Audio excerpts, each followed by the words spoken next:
Saris December 21 Samantha గారిచే గొప్ప ప్రారంభం. ప్రతి 10,000 రూపాయల కొనుగోలుపై ఒక గోల్డ్ కాయిన్ ఉచితం. ఆలోచించారా? రాష్ట్రాల గురించి ఆలోచించలేదా? అందులోనూ పర్టికులర్ గా ప్రజల గురించి లేకపోతే తీసుకొచ్చేటువంటి సరికొత్త ప్రాజెక్టుల గురించి చర్చ ఎందుకు లేదు? అందులో బడ్జెట్ కేటాయింపులు ఎందుకు జరగలేదు అనే దాని మీద ఇప్పుడు చర్చ జరుగుతోంది. మనతో పాటుగా ఉన్నారు foundation for democratic reforms founder doctor Jayaprakash Narayana గారు. సార్ నమస్తే సార్. నమస్తే కవిత. సార్, ఈ ఎప్పుడు మనం రెగ్యులర్ గా చూసేటువంటి బడ్జెట్ లాగా నిన్న అనిపించలేదు. రాష్ట్రాల కేటాయింపులు లేవు. యూజువల్ గానే ఎలక్షన్స్ ఎక్కడైనా జరుగుతున్నాయంటే ఆ రాష్ట్రాలకే బడ్జెట్ కేటాయింపులు అనేవి ఉండేవి. అలా కాకుండా చాలా సాదా సీదాగా ఉంది ఈ బడ్జెట్. కేవలం ఏవో లెక్కలు చెప్పుకుంటూ వెళ్ళిపోయారు తప్ప కేటాయింపులు లేవు అనేది. మీరెలా చూస్తున్నారు సార్ ఈ బడ్జెట్ ని? కవిత, మనం బడ్జెట్ అంటే మనం చూడవలసింది ఒకటి, ఆర్థిక వ్యవస్థ ఎట్లా నిర్వహిస్తున్నారు, ఎంత ఆదాయం వస్తోంది, ఎంత ఖర్చు పెడుతున్నారు, మరి పరిమితి మించి అప్పులు పెరిగిపోతున్నాయా, పిల్లల మీద భారం పెడుతున్నామా, ఆ డబ్బు ఎట్లా వినియోగం చేస్తున్నాము, రేపటి భవిష్యత్తుకి పునాది వేస్తున్నాం. ఈ 4 చూడాలి. దాంతోపాటు ఫెడరల్ వ్యవస్థలో మీరు అన్నట్టుగా రాష్ట్రాలకు నిధులు ఏ మేరకు వెళుతున్నాయి అన్నది మనం ఆలోచించాలి. ఒక్కసారి చూస్తే మొట్టమొదటిది, చాలా గడ్డు కాలంలో ప్రపంచం అంతా ప్రతికూల పవనాలు వీస్తున్నాయి. చాలా దేశాల్లో బడ్జెట్ అదుపుతిప్పిపోయింది. అప్పుల భారం పెరుగుతోంది, ఖర్చు పెరుగుతుంది, ఆదాయం తగ్గుతుంది, ఆర్థిక ప్రగతి మందగిస్తుంది. కానీ మన దేశంలో సమర్థమైన ఆర్థిక నిర్వహణ వల్ల గత 7-8 సంవత్సరాలు 10 సంవత్సరాల కారణంగా మనకి కోవిడ్ వచ్చినా కూడా, ఈ మహమ్మారి వచ్చినా కూడా, కోవిడ్ తర్వాత ఆనాడేమో అప్పుల భారం పెరిగిపోయింది. ఎందుకంటే ఆదాయం తక్కువ ప్రభుత్వానికి, ఖర్చు పెరిగింది. అటు వ్యాధి నివారణ కోసం, వ్యాధిని నిరోధక కోసం చెప్పని, రెండో పక్కన మరి ఈ కష్టాల్లో ఉన్నటువంటి సామాన్యులకి కొంత భరోసా ఇవ్వడం కోసం చెప్పని ఆదాయం తగ్గింది. అందుకని ఆనాడు మన అప్పుల భారం 9.2%. ఈ శాతం ఏమిటి? మొత్తం జాతీయ ఆదాయంలో 9.2% అప్పు చేశాము. ఆర్థిక మంత్రి నిర్వహణ వల్ల, ప్రభుత్వ నిర్వహణ వల్ల గత 4-5 సంవత్సరాలుగా క్రమక్రమంగా తగ్గుతూ వచ్చి ఈ సంవత్సరం 4.4% పరిమితం చేశారు. వచ్చారు 4.3%. ఒక 4-5 ఏళ్ల లోపల మొత్తం అప్పుల భారం దేశం మీద బాగా తగ్గే ఏర్పాట్లు చేస్తున్నారు. అంటే గొప్ప విజయాన్ని సాధించారు.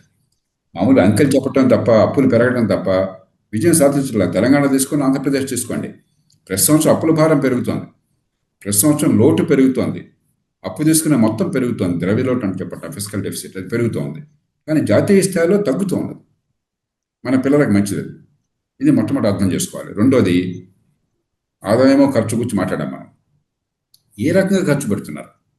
పనికొచ్చే డబ్బా, లేకపోతే ఊరికే దుబారా ఖర్చా? దేశ చరిత్రలో ఎప్పుడు లేని రీతిలో రికార్డు స్థాయిలో పెట్టుబడులు పెంచారు.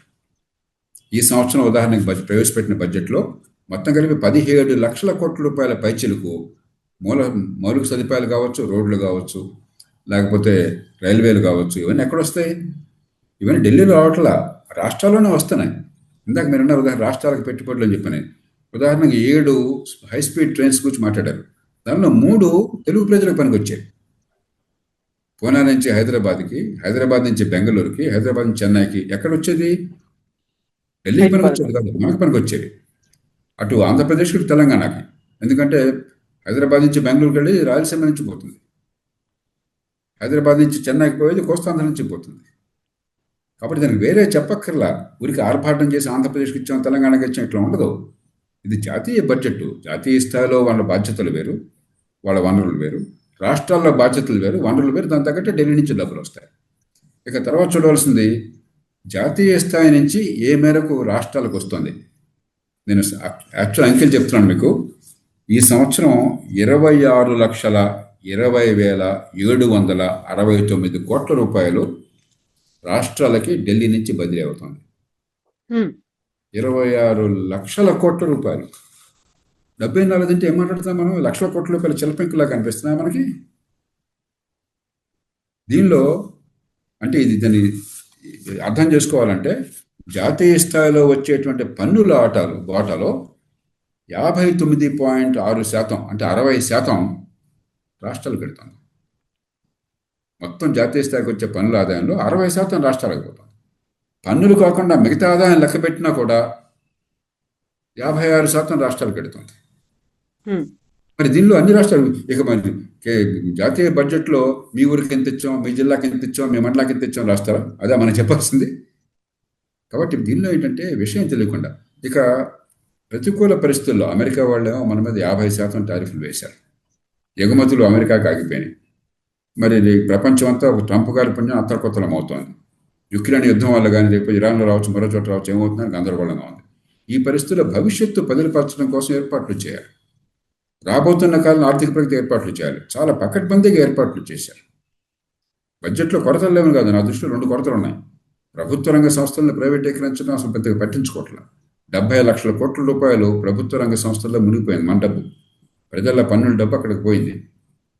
మనం ఏమవుతుంది, ఇప్పుడు డబ్బులు లేక పెట్టుబడుల కోసం చెప్పిన అప్పులు చేయాల్సి వస్తుంది. మళ్ళీ ప్రజల మీద భారం పెడుతుంది. దాన్ని ప్రైవేట్ రంగానికి కనుక బదిలీ చేసినట్టయితే డబ్బులు వస్తాయి, సంక్షేమానికే ఖర్చు పెట్టచ్చు, అప్పుల భారం తగ్గుతుంది, పెట్టుబడులకు ఖర్చు పెట్టచ్చు. అంతకు మించి ప్రభుత్వం దగ్గర ఉంటే సరిగ్గా నిర్వహించట్లే, ఏదో మొక్కుబడిగా నిర్వహిస్తున్నారు.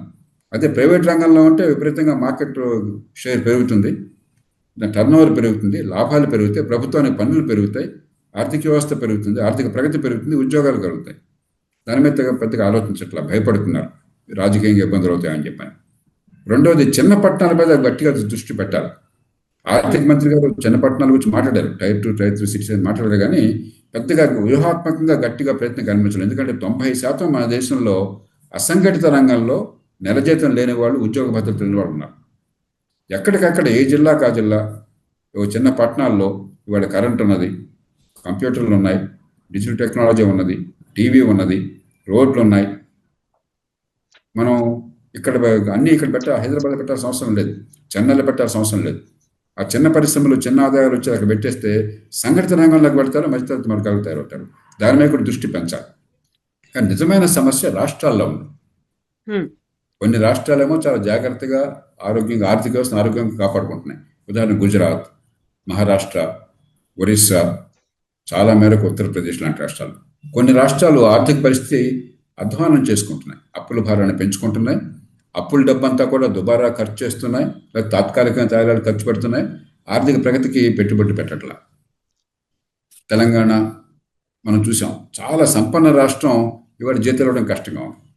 ఆంధ్రప్రదేశ్లో పెట్టుబడులు ప్రస్తుతం బాగానే ఉన్నా కూడా మౌలిక సదుపాయాలకి మిగతా వాటికి ఆర్థిక పరిస్థితి చాలా అతలకుతలంగా ఉంది. అప్పుల భారం పెరిగిపోతుంది, రోజువారీ ఖర్చు పెరిగిపోతుంది, విపరీతమైన వ్యయాన్ని పెంచేశారు. ఒకళ్ళ మించి ఒకటి, ఈ పార్టీ ఆ పార్టీ అందరూ కలిసేసి. ఇప్పుడు రాష్ట్రం ఆర్థికంగా ఏమవుతుందో గందరగోళంలో ఉంది. అలాగే మధ్యప్రదేశ్, రాజస్థాన్, పంజాబ్, హిమాచల్ ప్రదేశ్, పశ్చిమ బెంగాల్, కొంతమేర కేరళ, ఇవన్నీ ఆర్థికంగా సంక్షోభం చెప్పుకుంటున్నాయి. కాబట్టి రాష్ట్రాల్లో ఆర్థిక పరిస్థితి బాగు చేయాలి, రాష్ట్రాలు పట్టించుకోవాలి. రెండోది, పరిపాలన మొత్తం రాష్ట్రాల్లో ఉండదు. మంచి విద్య కావాలి, లేకపోతే ఆర్థిక వ్యవస్థలో పాలు పంచుకోలేం, ప్రగతి ఉండదు. విద్య ఎవరు అందించాలి? రాష్ట్రాలు అందించాలి. ఒక్కొక్క బిడ్డ మీద ₹1,00,000 ఖర్చు పెడుతున్నారు సంవత్సరానికి రాష్ట్రాల్లో. తెలంగాణ, ఆంధ్రప్రదేశ్ తీసుకోండి, కానీ విద్య అందట్లా. అది చేయాల్సింది ఎవరు? రాష్ట్రాలు. విద్య ఉంది, ₹190 రాష్ట్రాల్లో. మంచి ఆరోగ్యం అందించాలి, లేకపోతే చిన్న పట్టణాలు పెరగాలి, లేకపోతే చట్టబద్ధ పాలన కావాలి. హైదరాబాదు ఢిల్లీతో పోటీ పడుతోంది పొల్యూషన్లో, కాలుష్యంలో. బెంగళూరుతో పోటీ పడుతోంది ట్రాఫిక్లో. ఇది ఎవరు చేయాలా? రాష్ట్రం చేయాలా, స్థానిక ప్రభుత్వాలు చేయాలి. కాబట్టి పరిపాలన బాగు చేసేది, ఆర్థిక వ్యవస్థను పెంచేది, వనరులను జాగ్రత్తగా కాపాడుకునేది రాష్ట్రాల చేతుల్లో ఉంది. ఢిల్లీ వరకు సమర్థంగా పనిచేస్తున్నారు, మరికొన్ని చేయాలి. అది చేయాల్సింది గట్టిగా పట్టుబడడం. సార్, ఈ బడ్జెట్ గురించి ఇంత విపరీతమైన చర్చ జరుగుతుంది, అందులో పాలిటిక్స్ కూడా ఎంటర్ అయిపోయాయి. మన రాష్ట్రానికి కావలసినటువంటి ప్రత్యేకమైనటువంటి కొన్ని సౌకర్యాలు ఉన్నాయి, ప్రాజెక్టులు ఉన్నాయి, దానికోసం కేంద్రం తరఫున బడ్జెట్ రావాలి, అలొకేషన్స్ అనేవి ఉండాలి, మేము ప్రతిపాదనలు పంపిస్తున్నాము, బట్ మాకు మాత్రం కేంద్రం దగ్గర నుంచి ఒక సానుకూల స్పందన రాలేదు అనే మాట ప్రతి రాష్ట్రం, అందులోనూ కాంగ్రెస్ కూడా ఇది జీరో బడ్జెట్ అనే మాట చెప్తోంది. కవిత, మనకు ఒక ఆనవాయితీ అయిపోయింది దేశంలో. జాతీయ స్థాయిలో బడ్జెట్ని కనుక ప్రవేశపెడితే అధికార పార్టీ వాళ్ళు, జాతీయ స్థాయిలో ఉన్న వాళ్ళు, వాళ్ళకి అనుకూలంతా కూడా బ్రహ్మాండమైన బడ్జెట్ దేశ చరిత్రను మార్చేస్తుంది. ప్రతిపక్షాలు లేదా రాష్ట్రంలో ఆ పార్టీ కాకుండా వేరే పార్టీ అధికారంలో ఉన్నవాళ్ళు చండాల బడ్జెట్ దేశాన్ని నాశనం చేస్తుంది. మళ్ళీ పొద్దున గద్దెలు తారుమారైన కొన్ని పదవులు, మళ్ళీ వాళ్ళు ఈ మాట వీళ్ళు ఆ మాట చెప్తారు. అలా కాదు చూడాల్సింది. మనం వాస్తవాలు చూడాలి, అంకెలను చూడాలి, వాస్తవాలు చూడాలి, ఫలితాలను చూడాలి. రెండోది, మీకు రాష్ట్రం సంగతి ఇందాక చెప్పాను, ఎన్ని లక్షల కోట్ల రూపాయలు రాష్ట్రాలకు వస్తుందని చెప్పాను. మన రాష్ట్ర భవిష్యత్తు మన చేతుల్లో ఉంది. మన ప్రతిదానికి కూడా ఢిల్లీ మీద భారం పెట్టి, ఒక చిన్న వర్షం పడింది హైదరాబాద్లో, వరదలు వచ్చినాయి, ఢిల్లీ నుంచి డబ్బులు కావాలా? అరే 26 లక్షల కోట్ల రూపాయలు ఎక్కడి నుంచి వస్తాయి అనుకుంటున్నారు? వాళ్ళకు వస్తున్న పన్నుల ఆదాయంలో 60% మీకు పంపించేశారు. ఇంకేం ఇస్తారు? వాడి జీతాలు ఇవ్వాలి, వాడి పెన్షన్లు కట్టాలి, అక్కడ వడ్డీలు కట్టాలి. రాష్ట్రాలకు నిధులు పంపించిన తర్వాత జీతాలు, పెన్షన్లు, వడ్డీలు కలిపితే ఢిల్లీకి వచ్చే ఆదాయం కంటే ఖర్చు ఎక్కువ ఉన్నది. మిగతా తప్పులే. రాష్ట్రాలు మొత్తం దేశంలో ప్రభుత్వాలు పెట్టే ఖర్చులు, ఈ మాట అందరూ అర్థం చేసుకోవాలి. ప్రభుత్వాలు పెట్టే ఖర్చు మొత్తంలో రాష్ట్రాలు 60% రాష్ట్రాలు ఖర్చు పెడుతున్నాయి. 37% ఢిల్లీ ఖర్చు పెడుతోంది. 3% స్థానిక ప్రభుత్వాలు. ప్రపంచంలో స్థానిక ప్రభుత్వాలు ఇంత తక్కువ ఖర్చు ప్రపంచంలో ఎక్కడా లేదు. ప్రపంచంలో రాష్ట్ర ప్రభుత్వాలు ఇంత ఎక్కువ ఖర్చు ప్రపంచంలో ఎక్కడా లేదు. రెండు తప్పే. కాబట్టి ఇదంతా గడుస్తానం తప్ప, బాధ్యత తప్పించుకోవడం తప్ప. ఇది పూర్వం ఏమంటుందంటే ప్రతి ఏ చిన్న పనికి ప్రణాళిక సంఘం ఆమోదం కావాలి, ప్లానింగ్ కమిషన్ లేదు. దానికి చట్టబద్ధత లేదు, రాజ్యాంగబద్ధత లేదు. ఒక అధికారికంగా ఒక గవర్నమెంట్ ఆర్డర్ ద్వారా దాన్ని ఏర్పాటు చేశారు. ఏం చేయాలన్నా వాడి అనుమతి కావాలి. అట్లాగే ఢిల్లీ నుంచి వచ్చే డబ్బులు ఇష్టం వచ్చినట్టు ఉండేది. 2004, 2005 ఆ ప్రాంతాల దాకా, 1995, 2000 దాకా పదో ఆర్థిక సంవత్సరం దాకా గందరగోళంగా ఉండేది. ఈ పన్నులో ఎంత వాటా, ఆ పన్నులో ఎంత వాటా. ఇప్పుడు అలా కాదు. స్పష్టంగా 41% వాళ్ళకి వచ్చిన పన్ను డబ్బులు మనకు వచ్చేస్తుంది, పారదర్శకంగా వచ్చేస్తుంది. అది మీదే ఏం చేసుకుంటారని చెప్పారు. కాబట్టి పద్ధతులు మారినాయి. మనం ఇంకా ఇక్ష్వాకుల కాలంలో ఉండి ప్రతి ప్రాజెక్టుకి ఢిల్లీ నుంచి అనుమతి కావాలి, వాడు సంతకం పెట్టాలి, వాడు ఓకే అనాలి. అది లేదు. ఇప్పుడు మీ చేతుల్లో ఉంది. పూర్వం ఎయిర్పోర్ట్ కావాలంటే మీ చేతుల్లో లేదు, ఇప్పుడు మీరు చేసుకుంటున్నారు. హైదరాబాద్ ఎయిర్పోర్ట్ ఢిల్లీ వాళ్ళు ఎవరా, మనం చేసుకున్నాం, ప్రైవేట్ రంగాన్ని పిలిచాం. అలాగే మీకు పోర్టులు ఉన్నాయి. తీర ప్రాంతం అయితే పూర్వం ఢిల్లీ వాళ్ళు డబ్బులు ఇవ్వకపోతే పోర్టులు లేవు, వాళ్ళు పెట్టుబడి పెట్టకపోతే పోర్టులు ప్రైవేట్ రంగం నుంచి వచ్చేస్తున్నాయి. పరిస్థితి మారింది దేశంలో. 60% వనరులు మీ చేతుల్లో ఉన్నాయి. ప్రభుత్వం పెట్టాక 60% మీ చేతుల్లో ఉంది. అందుకని రిటైల్గా ప్రతిదానం చేసి ఈ రోడ్డు వేద్దాం అనుకున్నాను, మీరు డబ్బులు ఇవ్వలేదు, లేకపోతే ఇగో ఈ సంక్షేమం చేద్దాం, మీరు డబ్బులు ఇవ్వలేదు. ఈ 60% అన్నీ కలిసిపోయినాయ్యా, నువ్వు సద్వినియోగం చేసుకో, మిగతా వాడు చేసుకోవట్లా. సో ఇన్నేళ్ల ఎక్స్పీరియన్స్ లో మీరు ప్రతి సంవత్సరం ప్రవేశపెట్టేటువంటి బడ్జెట్ ని చూస్తున్నారు సార్. నిన్నటిది బడ్జెట్ ఏమో ఎంటైర్లీ డిఫరెంట్ బడ్జెట్ అనేటువంటి ఒక వాదన వినిపిస్తోంది. మీకు ఎలా అనిపించింది సార్ ఈ బడ్జెట్ నిన్న బడ్జెట్లో కొత్త ఏం లేదు, ఆర్భాటాలు లేవు, మరి డంబాలు లేవు, అతిశయోక్తులు లేవు, తాత్కాలికంగా జనాన్ని మెప్పించి రాష్ట్రాన్ని, దేశాన్ని నాశనం చేసే పద్ధతులు లేవు. దీర్ఘకాల అభివృద్ధి కోసం ఆర్థిక క్రమశిక్షణ, మౌలిక సదుపాయాల పెట్టుబడులు, దేశం దీర్ఘకాలికంగా ఆర్థిక ప్రగతి కోసం ఏర్పాట్లు, దాని మీద దృష్టి పెట్టారు. గత కొద్దేళ్లుగా ఆ పనే చేస్తున్నారు, దాన్ని కొనసాగించారు. కాబట్టి మనం ఒకతంపుడు ఉపన్యాసాలు లేకపోతే చెడ్డ బడ్జెట్ అని, అంకెలతో సంబంధం లేకుండా పెద్ద మైకాసుల్లో పట్టుకుని ఉపన్యాసాలు ఇస్తే గొప్ప బడ్జెట్ అనుకోవటం అది విజ్ఞాన లక్షణం కాదు. మనం చూడాల్సింది ఆ డబ్బు ఏం చేస్తున్నారు, ఆర్థిక క్రమశిక్షణ ఉందా లేదా, ఆ డబ్బు వినియోగం సద్వినియోగం చేస్తున్నారా, వృధాగా ఖర్చు పెట్టి తగలేస్తున్నారా, అప్పుల భారాన్ని పెంచి మన మీద, పిల్లల మీద భారం వేస్తున్నారా, భవిష్యత్తులో ఆర్థిక ప్రగతి ఊతం ఇస్తున్నారా, రాష్ట్రాలను పట్టించుకుంటున్నారా. ఈ 4 రకాలుగా చూస్తే ఈ బడ్జెట్ మంచి ప్రమాణాల బడ్జెట్. అయితే కొన్ని చేయాల్సింది ఉంది. అది నేను చెప్పాను కదా ఇంతకుముందు, పబ్లిక్ రంగ సంస్థలు కావచ్చు, ఇంకోటి కావచ్చు. అయితే సంస్కరణలో కొంతమంది వాదన సరైనటువంటిది. ఒక అవకాశంగా తీసుకునే సంక్షోభాన్ని, మన దేశంలో సంక్షోభం లేకపోయినా ప్రపంచంలో అతి వేగంగా ఎదుగుతున్న ఆర్థిక వ్యవస్థ మన పెద్ద దేశాలు. మన దేశంలో సంక్షోభం లేదు, కానీ ప్రపంచ సంక్షోభానికి మనం అతీతులం కాదు. దాన్ని అవకాశంగా తీసుకుని పెద్ద మార్పులు నడుపు కట్టాల్సిన కొందరు వాదిస్తున్నారు. ఇది వాస్తవం, నేను దాన్ని అంగీకరిస్తున్నాను. కానీ ఇప్పటికే కొన్ని చేశారు. జిఎస్టీ కానీ మరికొన్ని మార్పులు కానీ గత కొద్ది నెలలుగా బడ్జెట్తో సంబంధం లేకుండా చేశారు. మిగతా మార్పులు కూడా బహుశా బడ్జెట్ సంబంధం లేకుండా వస్తాయేమో చూద్దాం. మనం రావాలని కోరుకుందాం, రావాలని పట్టుబడదాం. సో నిన్నటి బడ్జెట్ అంతా దేశమంతా ఒక యూనిట్ లా కనిపించింది సార్. రాష్ట్రాల వారీగా కాదు, లేకుంటే ప్రాజెక్టుల వారీగా కేటాయింపులు కాదు, రాబోయేటువంటి కరెక్ట్ బడ్జెట్ దేశం కోసం. ఏ రాష్ట్రానికి ఆ రాష్ట్రం మీ బడ్జెట్ ఉన్నది. పారదర్శకంగా మీరు బడ్జెట్లో ఏ జిల్లాకి అంత కేటాయించారు, లేకపోతే ఏ ప్రాజెక్టు కేటాయించారు మీరు బయట పెట్టాలా, సద్వినియోగం చేయాలి. అంతేగాని ఢిల్లీ వాళ్ళు చేయలేదు పని. ఢిల్లీ వాళ్ళు చేసేది వాళ్ళ ప్రాజెక్టులు, జాతీయ ప్రాజెక్టుల విషయంలో వాళ్ళు చెప్తారు అంకెలు. ఉదాహరణకి 7 మన హై స్పీడ్ రైలు అన్నారు, 7 ఏంటో ప్రకటించారు. అది వాళ్ళు చేయాల్సిన ప్రాజెక్ట్ కాబట్టి మీ ప్రాజెక్టులు వాళ్ళు ఎందుకు మాట్లాడతారు, మీరు చూసుకోవాలి. సార్ ఇప్పుడు 2047 కల్లా 100 ఏళ్ల నాటికి మనం ఏం చేయబోతున్నామో, మన టార్గెట్స్ ఏంటి, ఒక లాంగ్ టర్మ్ లో, లాంగ్ విజన్ లో ఎలా ఉండాలి అనేది అంతా కనిపించింది. సో ఇప్పుడు ప్రజలు ఫేస్ చేస్తున్నటువంటి సమస్యలు ఏవైతే ఉన్నాయో దానికి ఒక పరిష్కారంగా, లేకపోతే వాటి కేటాయింపులు అనేవి లేవు. ఇప్పుడు బంగారం గురించి ఏదన్నా అదుపు చేస్తారేమో, 2 లక్షల దాకా వెళ్ళబోతోంది, దాని గురించి ఎందుకు మాట్లాడలేదు అనేటి ఆ మాటలు కూడా వినిపిస్తున్నాయి. అలాంటి విశ్లేషణలు కూడా ఉన్నాయి కదా సార్? బంగారం గురించి మాట్లాడారు కవిత, కొంచెం మనం లోతుకి వెళ్ళాలి. చాలా మంది తెలియకపోవచ్చు, ప్రపంచం మొత్తంలో అతి ఎక్కువ బంగారం ఉన్నది భారతదేశంలో. మన దగ్గరే మొత్తం ప్రపంచ చరిత్రలో ఆదిమ మానవుడి దగ్గర నుంచి ఇప్పటిదాకా 191,000 టన్నుల బంగారాన్ని వెలికి తీసి ఉత్పత్తి చేశారని అంచనా. దానిలో 35,000 టన్నులు మన దేశంలో ఉన్నది.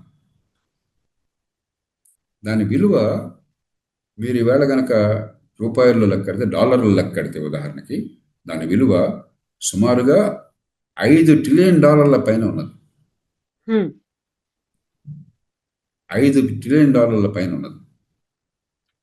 కాబట్టి ఖచ్చితంగా బంగారాన్ని వెలికి తీయటం మంచిది నా దృష్టిలో. డిమాండ్ ఎంత ఎక్కువ ఉన్న దేశంలో మనకేమవుతుంది, ఎవరింట్లో వాళ్ళు, అందులో మన మహిళలకు బంగారం అంటే ప్రాణం. అవును. ఎవరింట్లో వాళ్ళు బంగారం ఉంచుకుంటారు. మంచిదే, ఎందుకంటే రేపు పొద్దున ఎలాంటి పరిస్థితి వచ్చినా కూడా మనకి జీవితంలో భరోసా ఉండాలంటే బంగారానికి విలువ తగ్గదని ఒక నమ్మకం ఉంది కాబట్టి.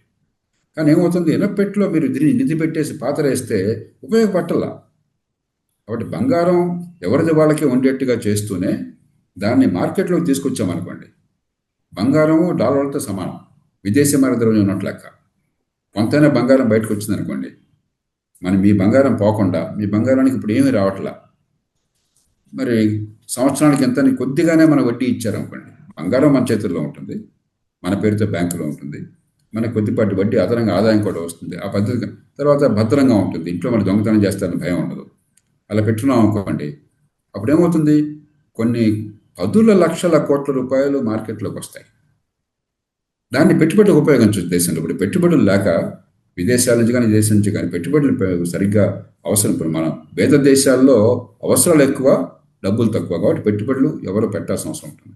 ఆ పెట్టుబడులు లేక అలమటిస్తున్నాం మనం. దానికోసం ప్రభుత్వాన్ని ఇందాక మెచ్చుకుంటున్నాం. ఎందుకని 17,00,000 కోట్ల రూపాయలు పెట్టుబడులు పెడుతున్నారు. 10-12 ఏళ్ల క్రితం 2,00,000 కోట్ల రూపాయలు ఈ దేశంలో పెట్టుబడుల కోసం ప్రతి సంవత్సరం పెట్టేది. 8 రెట్లు పెంచారు. 8 రెట్లు పోతే 20 రెట్లు చేయొచ్చు. కాబట్టి దానికి పథకాలు ఏర్పాటు చేయాలి. కానీ రాజకీయంగా భయపడుతున్నారు. బంగారాన్ని బయటకు తీసుకురండి అని చెప్పంటే ప్రజలు ఎదురుతారన్న భయంతో ప్రభుత్వాలు మౌనంగా కూర్చుంటున్నాయి. బంగారం రేటు మన ప్రభుత్వం చేతుల్లో లేదు. అంతర్జాతీయ మార్కెట్లో బంగారం గ్లోబల్ కమాడిటీ. ఒక దేశంలో ఒక రేటు, ఇంకో దేశంలో ఇంకో రేటు ఉండదు. కాబట్టి బంగారానికి డిమాండ్ ఉన్నది. మన దేశంలో ఉదాహరణకి ముడి చమురు తర్వాత అతి ఎక్కువ విదేశీ మాత్రమే ఖర్చు పెడుతుంది బంగారం మీద. కొన్ని సంవత్సరాలు 1000 టన్నులు దిగుమతి చేసుకుంటున్నాం. ఈ సంవత్సరం నాకు ఎంతో తెలియదు, బహుశా 400 టన్నులు కనీసం దిగుమతి చేసుకుంటున్నాం. 400 టన్నులు అని చెప్పంటే ఇవాళ పరిస్థితుల్లో బంగారం మీకు ఒక $60-70 బిలియన్, ఒక $70 బిలియన్, $60 బిలియన్ మనకి బంగారం దిగుమతిగా ఖర్చు అవుతుంది. కాబట్టి విదేశీ మాత్రమే పోతున్నది. అయితే బంగారం విషయంలో నా దృష్టిలో కొన్ని ఏర్పాట్లు చేయాల్సిన అవసరం ఉన్నది. కానీ ఏ పార్టీకి, ప్రభుత్వానికి కూడా ధైర్యం చాలటం లేదు. మనం అందరం కొనుక్కున్నట్టయితే, ప్రజలు అంగీకరిస్తే ఎవరికైతే రేపన్నా పని చేయొచ్చు. ఆ బంగారాన్ని సద్వినియోగం చేసుకోవచ్చు దేశం కోసం. ఓవరాల్ గా ఈ బడ్జెట్ ని మీరు యాక్చువల్ గా ఎన్ని మార్కులు అంటే ఏం చెప్తారు సార్? ఎన్ని మార్కులు వేస్తారు? ఆర్థిక క్రమశిక్షణలో 9 మార్కులు వేస్తాను 10కి. రాష్ట్రాలకు వనరుల పంపిణీలో 9 మార్కులు వేస్తాను. అభివృద్ధి గోత్ర విషయంలో 7 మార్కులు వేస్తాను. కొన్ని మౌలికమైన సంస్కరణలు మరికొన్ని చేపట్టడం విషయంలో 5 మార్కులు వేస్తాను. కాబట్టి ఒక్కో రంగంలో ఒక్కో రకం. ఓవరాల్ గా అయితే పాస్ అయిపోయింది. ఆల్మోస్ట్ మనం మిగతా అన్ని క్యాలిక్యులేట్ చేసుకుంటే సాటిస్ఫైయింగ్ గానే ఉంది. కానీ ఇప్పుడు మనం ఏంటంటే, ఒక పేద దేశం ఎప్పుడు తృప్తి పడకూడదు. మనం సంపన్న దేశం అయ్యేదాకా ఇంకా చేయాల్సినవి ఉన్నాయి. మంచి ప్రమాణాల విద్య అందాలి, మంచి ఆరోగ్యం అందాలి. కానీ ఇవన్నీ ఈ బడ్జెట్లో తెలియదు కాదు, రాష్ట్రాల్లో తేలాల్సినాయి. కాబట్టి ఇప్పుడు మన పొల్యూషన్ లేకుండా హైదరాబాద్లో కూడా ఇప్పుడు స్మాగ్ కనిపిస్తుంది. నిన్న వాళ్ళ స్మాగ్ కనిపిస్తుంది పొద్దున్న. ఢిల్లీ లాగా మనకు అవుతున్న భయం వేస్తుంది మనకి. ఇవన్నీ ప్రభుత్వాలు చేయాల్సిన పనులు. కాబట్టి కొరతలు చాలా ఉన్నాయి. దానికి జాతీయ స్థాయిలో బడ్జెట్ పరిష్కారం కాదు. రాష్ట్రాల్లో పరిపాలన బాగుపడాలి, కావాల్సిన మార్పులు కావాలి. రాష్ట్రాల్లో కేటాయింపుల భాగంగా రాష్ట్రాల ఆర్థిక క్రమశిక్షణ ఉండాలి. Thank you so much sir. మళ్ళీ మనం మాట్లాడుకుందాం. Thank you Thank you. Sir. And for more videos, Please subscribe to iDream. Please subscribe to iDream. Please subscribe iDream. And please subscribe to iDream. For more videos, subscribe to iDream. please like, share and subscribe to the channel. Congratulations, iDream. Subscribe to iDream. Subscribe to iDream. So subscribe to iDream Media.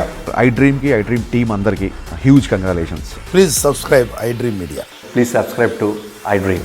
Subscribe iDream. Please subscribe to iDream. iDream అంటే నా కళల channel subscribe చేసుకున్న నోరు తిరుగుతలేదు. మీరైతే గంట గుర్తు కొట్టండి. For more such videos, please subscribe to iDream. Subscribe to iDream. Please subscribe to iDream. Please subscribe iDream Media. Please do subscribe to iDream. Please subscribe to iDream Media. For best entertainment and information, please subscribe iDream. And don't forget to subscribe to iDream.